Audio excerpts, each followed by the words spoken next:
नमस्कार साथियों, आज हम लोग जानेंगे OHG द्वारा सिंगल फेज होने के कारण भी इंजन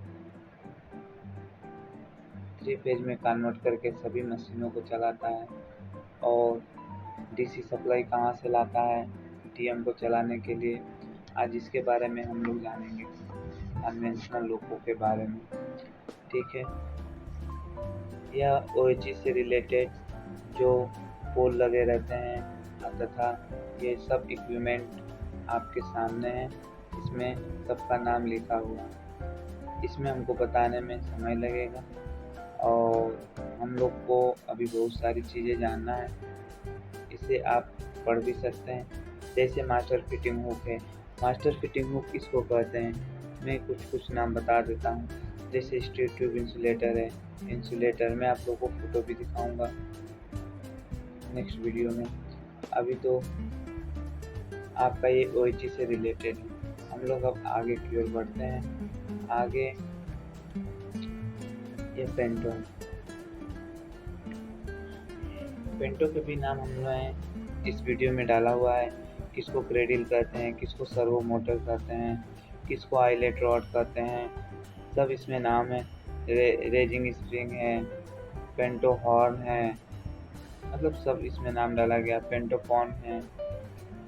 अब हम लोग जो वीडियो बना रहे हैं उसके तौर पे देखेंगे हम लोग की सबसे पहली सप्लाई कहाँ से होकर कहाँ जाती है, इसके बारे में जानेंगे। सबसे पहले तो OHG से ये पेंटोपॉन टच होता है। अगर OHG से टच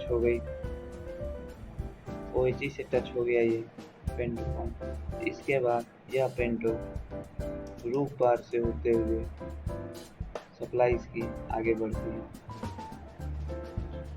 यह HPT पेंटो पेन जब OHG में कनेक्ट होता है तो पेंटो रूफ बार से होते हुए HPT और यह ट्रैक्शन पावर सर्किट को सप्लाई प्रदान करता है। कैसे करता है अब आगे हम लोग जानेंगे। सबसे पहले थोड़े मोड़े रूफ के ऊपर जो लगे हैं इक्विपमेंट उसके बारे में देख लीजिए। यह पेंटो रूफ बार है, यह HPT है, अर्थ पॉइंट है, रूफ इंसुलेटर है, OCB यह फिल्टर है और इसके बाद यह हार्मोनिक फिल्टर है और ये DJ का BCB है। ये ET1 जो कि 210 mm और ET2 90 mm का गैप होना चाहिए और यह रूफ इंसुलेटर। ठीक है, हम लोग सप्लाई के बारे में देख लेते हैं। इसके बाद जो भी नाम होंगे नेक्स्ट वीडियो में देखेंगे। ऊपर लगे सभी उपकरणों के बारे में हम लोग क्रम वाइज जानेंगे। पहले सप्लाई के बारे में देखें। ठीक है, अब आते हैं आखिर सप्लाई आती कैसे। यह ओवरहेड लाइन है। ओवरहेड लाइन पेंटोग्राफ से टच होके सर्किट ब्रेकर से होते हुए मेन रेक्टिफायर में जाती है। अच्छा, फीडिंग सर्किट का मुख्य कार्य ट्रैक्शन पावर सर्किट को सप्लाई प्रदान तो करना है। पेंटोग्राफ उल्टा रहने पे OHG की सप्लाई रूफ बार के द्वारा DJ क्लोज रहने पर मेन ट्रांसफार्मर में जाती है। मेन ट्रांसफार्मर को TFWR भी बोलते हैं। TFWR।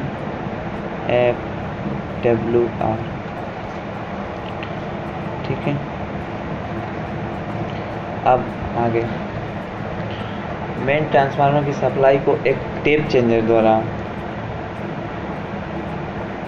नाच लेने पर CGR 123 कॉन्टैक्टर के माध्यम से TFP को जाती है। हम लोग CGR कॉन्टैक्टर सर्किट को देखते हैं। यह अपनी सर्किट है। पेंटो उठा, इसके बाद यह HTP रूफ बार होते हुए DJ क्लोज करने के बाद 12M यह सेफ्टी रिले है TFP का, TFWR में गया। मेन ट्रांसफार्मर की सप्लाई को एक टेप चेंजर द्वारा, यहाँ टेप चेंजर लगे रहते हैं, टेप चेंजर द्वारा CGR 1 2 3 के कॉन्टैक्टर 1 2 और 3 कि कॉन्टेक्टर के माध्यम से TFP में जाती है। ठीक है, इतना समझ में आ गया होगा दोस्तों। अब TFP के म्यूचुअल इंडक्शन से सेकेंडरी वाइंडिंग में, प्राथमिक वाइंडिंग से सेकेंडरी वाइंडिंग में TFP 1 तथा 2 चार्ज होती है। TFP 1 तथा TFP 2 चार्ज होती है, जिनकी सप्लाई को ट्रैक्शन पावर सर्किट को दिया जाता है। अब यह TFP के बाद सेकेंडरी वाइंडिंग TFP 1 तथा TFP 2 में सप्लाई गई। इसके बाद इन सप्लाई को ट्रैक्शन पावर सर्किट को दिया जाता है। अब आगे, इससे पहले TFWR को, जो मेन ट्रांसफार्मर है, इसको हम देखेंगे। ये AC लोगों का मेन ट्रांसफार्मर, इसको हम लोग ऑटो ट्रांसफार्मर भी कहते हैं। इसकी मेन वाइंडिंग पर 1040 टर्न होते हैं, जिसमें 960 टर्न उपयोग में लाए जाते हैं। उपयोग में 960 टर्न लाए जाते हैं, जिनको 32 टेप्स द्वारा टेप चेंजर से जोड़ दिया जाता है। और इस प्रकार एक टेप के लिए 30 टर्न होते हैं। ऐसे 80 टर्न स्पेयर रहते हैं, जो सर्किट में रेजिस्टेंस का कार्य करते हैं। जब पेंटो ऊपर उठ जाता है तो डीजे क्लोज करते हैं, तब OHE का पूरा वोल्टेज मेन ट्रांसफार्मर में आता है। गाड़ी चलने के लिए MP के द्वारा नाच लेते हैं, तो नाच के अनुसार ग्रेजुएटर के द्वारा TFWR में वोल्टेज टेप किया जाता है और CGR 1, 2, 3 के माध्यम से TFP को दिया जाता है।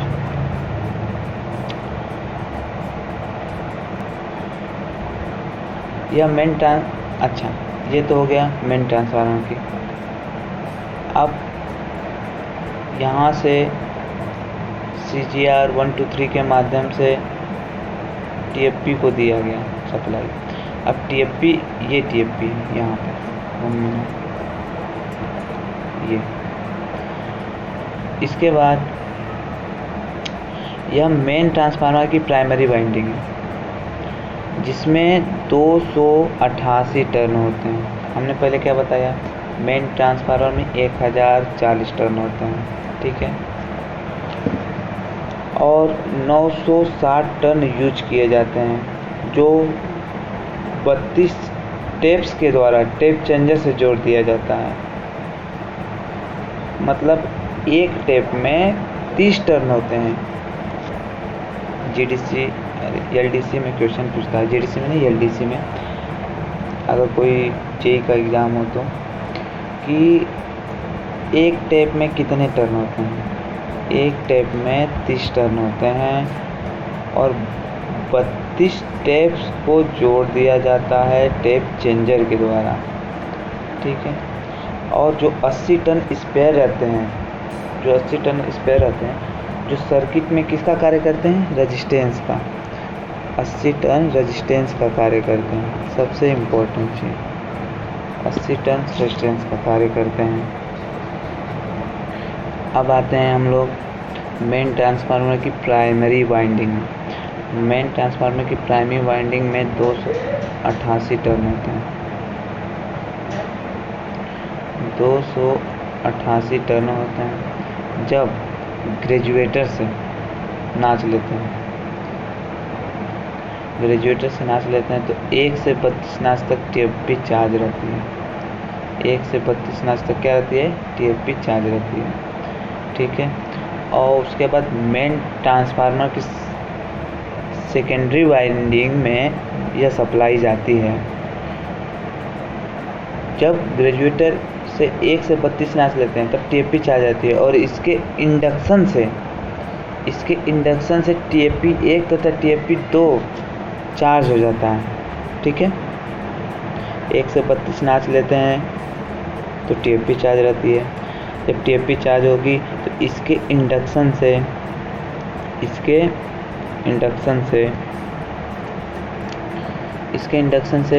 TFP 1 तथा TFP 2 चार्ज हो जाता है। इनमें भी टर्न होते हैं, कितने, 24 टर्न होते हैं। ठीक है, 24 टर्न होते हैं। इनकी सप्लाई को ट्रैक्शन पावर सर्किट द्वारा ट्रैक्शन मोटर को दिया जाता है। इनकी सप्लाई को ट्रैक्शन पावर सर्किट द्वारा ट्रैक्शन मोटर को दिया जाता है। ठीक है, अब आपके दिमाग में चल रहा होगा भाई ग्रेजुएटर क्या है, ग्रेजुएटर क्या है। जीआर को ग्रेजुएटर बोलते हैं। ग्रेजुएटर एक ऐसा उपकरण है जिसके द्वारा मेन ट्रांसफार्मर की वाइंडिंग को CGR 1, 2, 3 कॉन्टेक्टर के द्वारा तथा 2 रेजिस्टेंस RGR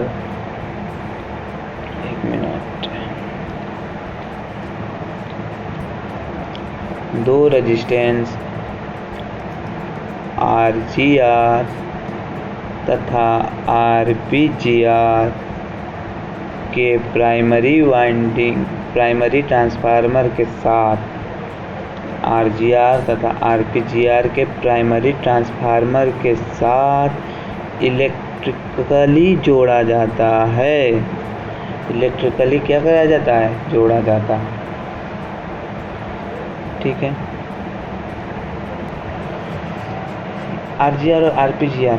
ठीक है, सबसे पहले GR कहाँ रहता है। GR जो है मेन ट्रांसफार्मर की रचना पर ही की गई है।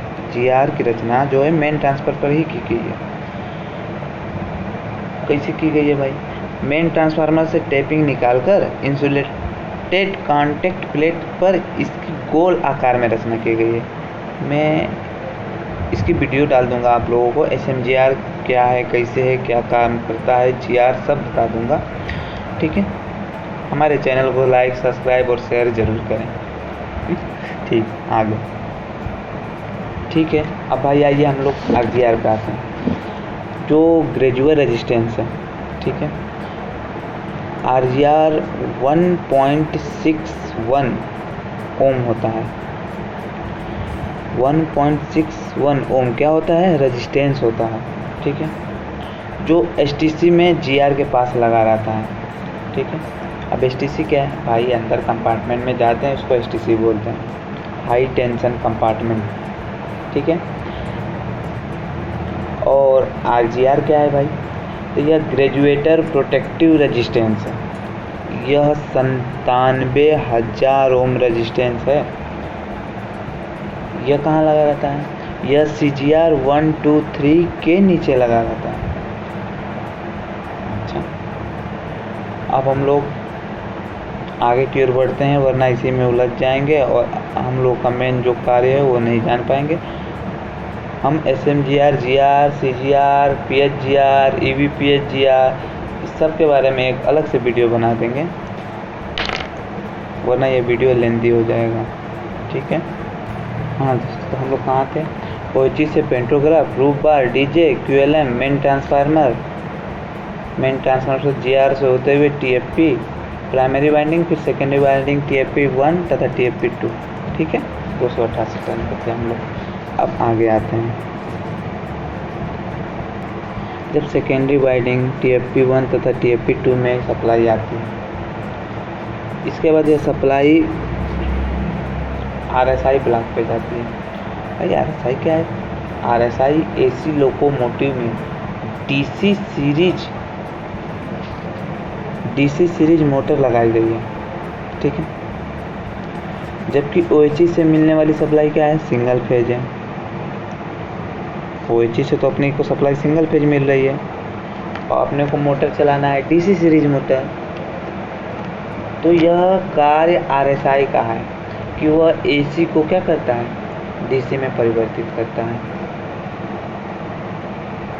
आगे बढ़ते हैं हम लोग, AC को DC में परिवर्तित करने के लिए क्या है, RSI का फुल फॉर्म क्या होता है, सिलिकॉन रेक्टिफायर ब्लॉक, जो 2 लगाए गए हैं लोगों में। TFP 1 द्वारा आने वाली सप्लाई किसको मिलती है, RSI 1 को। ठीक है, और TFP 2 द्वारा आने वाली सप्लाई किसको मिलती है, RSI 2 को।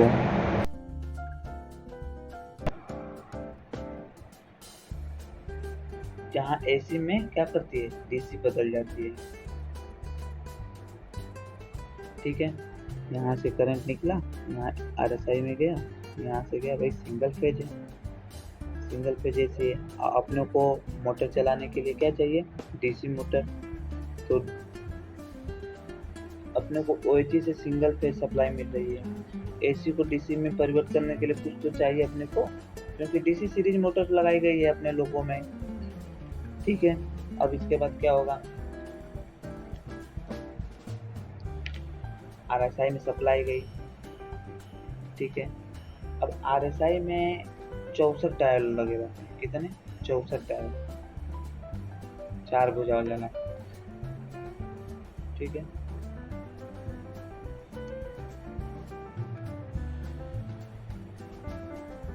इस प्रकार वो डायोड लगाए गए हैं जो एक भुजा में 16 डायोड, 2 डायोड सीरीज में, ऐसे 8 ग्रुप पैरेलल में होते हैं।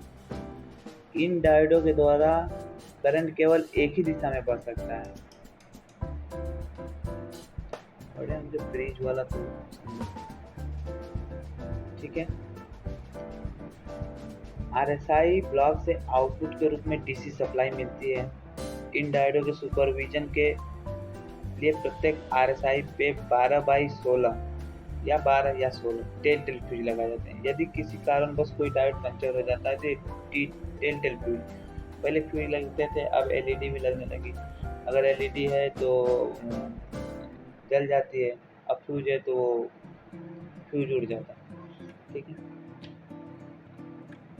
एक फ्यूज ब्लो होकर एक माइक्रो स्विच को ऑपरेट करता है, जिससे क्यूबिक 63 रिले एनर्जाइज होती है और दोनों गैप में एलएस आरएसआई के पायलट लैंप जल जाते हैं। मैं पायलट लैंप के बारे में बताया था आप लोगों को, पीछे की वीडियो में जरूर देखिएगा कि पायलट लैंप एलएस आरएसआई कब ग्लो करता है, जब उसमें डायोड कोई पंचर हो जाए, एलईडी जल जाएगी और QB63 एनर्जाइज होकर क्या होता है, LSRSI का पायलट लैंप जल जाता है। आप पहचान कैसे करते हैं, आरएसआई के पास आप लोग जाइएगा और उसमें से जो पंचर होगा आप निकाल कर चेक कर सकते हैं कि कौन सा पंचर है, उसे बाहर निकाल। ठीक है, अब रही बात कि भाई आरएसआई चलेगी तो गर्म होगा तो उसके लिए कोई ब्लोअर मोटर चाहिए। उसके लिए MBSI 1 और MBSI 2 ब्लोअर मोटर लगाई गई है। ठीक है, अच्छा, आरएसआई से मिलने वाली डीसी सप्लाई का उपयोग हम लोग क्या करते हैं, TM1 2 3 में करते हैं, और RSI 2 से मिलने वाली सप्लाई का उपयोग क्या करते हैं, TM4 5 6 में करते हैं। परंतु जो आरएसआई से डीसी सप्लाई निकलती है वो प्योर डीसी नहीं होती है। उसको प्योर डीसी बनाने के लिए यहाँ SL का यूज हुआ है, स्मूथिंग रिएक्टर। यह आरएसआई से मिलने वाली सप्लाई प्योर डीसी नहीं निकलती, इसको प्योर डीसी निकालने के लिए SL का यूज हुआ है। ठीक है, अब रही बात SL को ठंडा करने के लिए, SL को भी ठंडा करने के लिए ब्लोअर मोटर लगी है। कौन सी, MBSL1 MBSL2। ये दोनों मोटरों से SL ठंडा होता है, जिससे कि मोटर गर्म होकर बंद न पड़ जाए, इसी के कारण। ठीक है, अब यहाँ से प्योर डीसी सप्लाई निकल गई अपनी। यह सप्लाई निकलकर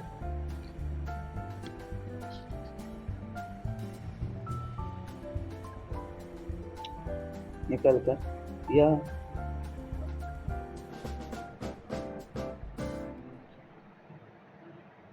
लाइन L1 L2 L6 के माध्यम से TM को दी जाती है। ठीक है, बीच में और भी सब चलने के लिए इसमें रिवर्सर है।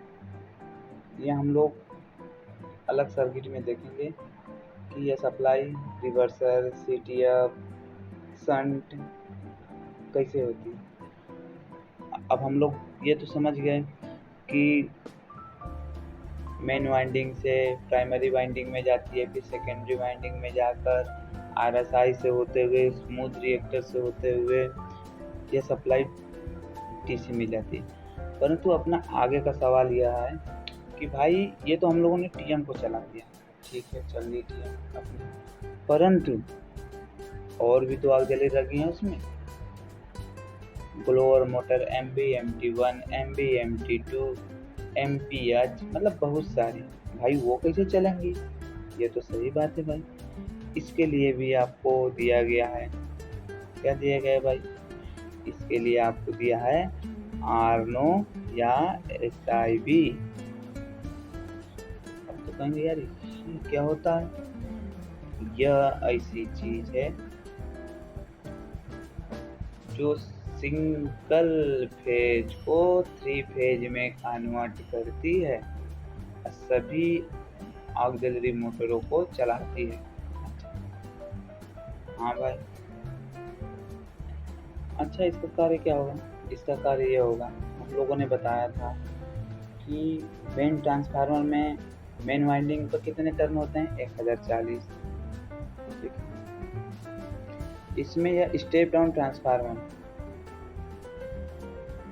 परंतु मेन वाइंडिंग की तो हो गई अपनी बात, लेकिन ऑक्सिलरी पावर सर्किट में सभी ऑक्सिलरी को चलाने के लिए भी एक ट्रांसफार्मर लगाया गया है जिसका नाम है TFW, जिसको बोलते हैं ऑक्सिलरी ट्रांसफार्मर। यह स्टेप डाउन ट्रांसफार्मर है और इसमें कितने टर्न होते हैं? 17 टर्न होते हैं। ठीक है। जब पेंटो उगता है, डीजे क्लोज करते हैं, तो मेन ट्रांसफार्मर इनर्जाइज होती है। जैसे ही मेन ट्रांसफार्मर इनर्जाइज होती है, तब ऑक्सिलरी ट्रांसफार्मर इसके इंडक्शन से इनर्जाइज होती है। ठीक है। और इसका इनपुट वोल्टेज कितना होता है? 380 वोल्ट। क्या होता है? AC single phase. ठीक है। ऑक्सिलरी ट्रांसफार्मर आर्नो या SIB। ठीक है। आर्नो या SIB, आर्नो को ही ले लेते हैं। आर्नो करंट को क्या करता है? U और V फेज से सप्लाई देते हैं। ठीक है। तो 380 वोल्ट होती है। ठीक है। इसके U और V फेज पर क्या लगाई गई है? रिले। कौन सी रिले लगाई गई है? QT। ठीक है। Q30 लगाई गई है। Q30 हो गया। ठीक है। Q30 में क्या हुआ? Q30 रिले लगाई गई है किसमें? U और V फेज पर। ठीक है। आर्नो कन्वर्टर क्या करता है? ऑक्सिलरी ट्रांसफार्मर से मिलने वाली सिंगल फेज सप्लाई को क्या करता है? 3 फेज में बदल देता है। यह सिंगल फेज AC इंडक्शन के सिद्धांत पर कार्य करता है, अर्थात यह सेल्फ स्टार्ट नहीं है। यह डीजे क्लोज करते समय आर्नो के लिए स्टार्टिंग फेज देना क्या है? जरूरी है। स्टार्टिंग फेज देना क्या है? जरूरी है। इसको डिलीट करते हैं।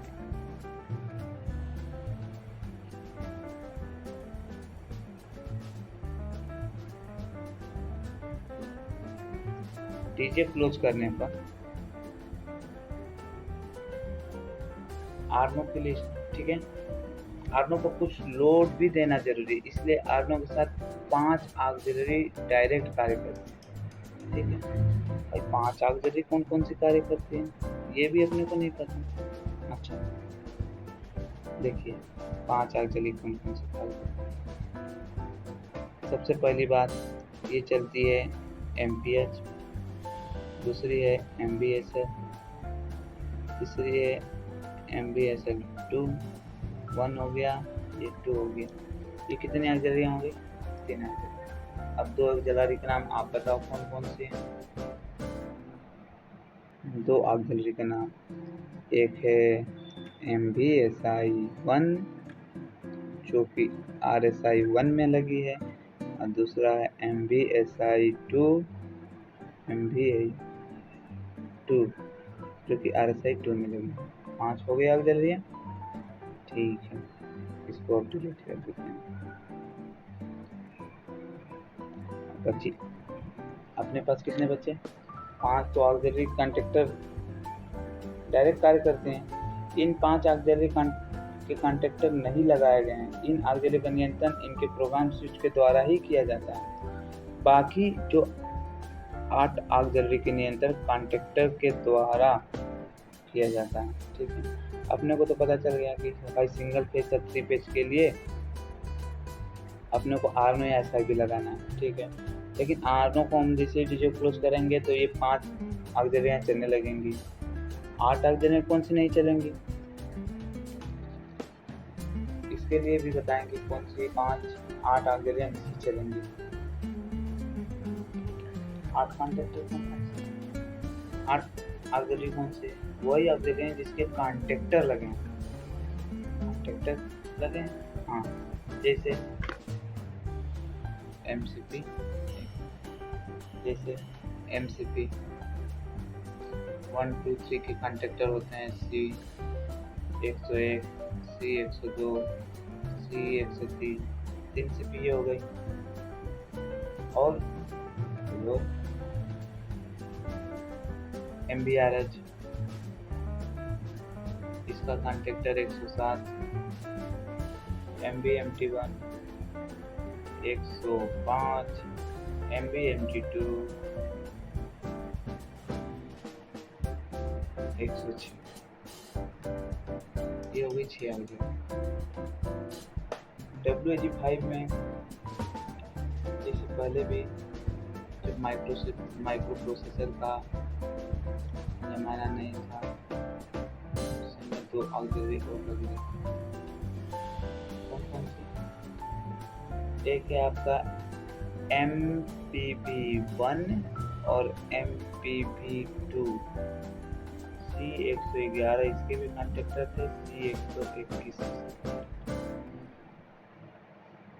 अभी मॉडिफाइड हो चुका है।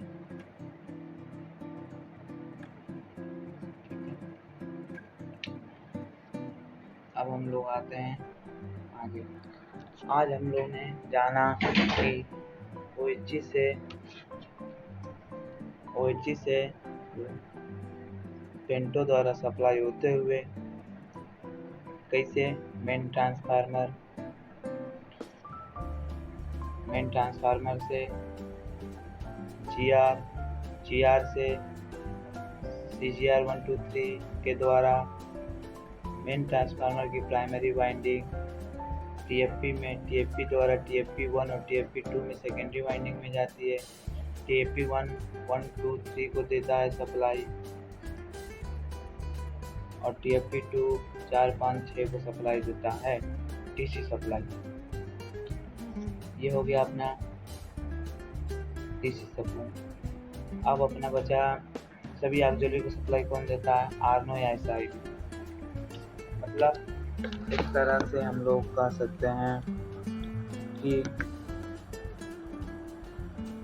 सिंगल फेज AC को सप्लाई PT मतलब पेंटो द्वारा जाती है मेन ट्रांसफार्मर, इससे होते हुए रूफ बार से होते हुए। मैंने आपको पीछे अच्छे तरीके से बता दिया, मैं ये शॉर्टकट तरीके से बता रहा हूँ जिससे रिवीजन हो सके। PT से मेन ट्रांसफार्मर TFWR से CGR के कॉन्टैक्टर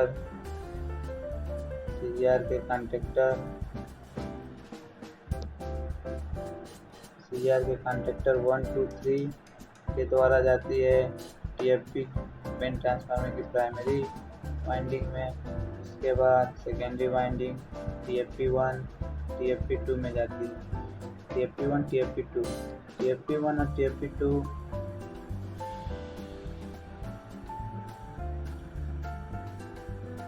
TFP1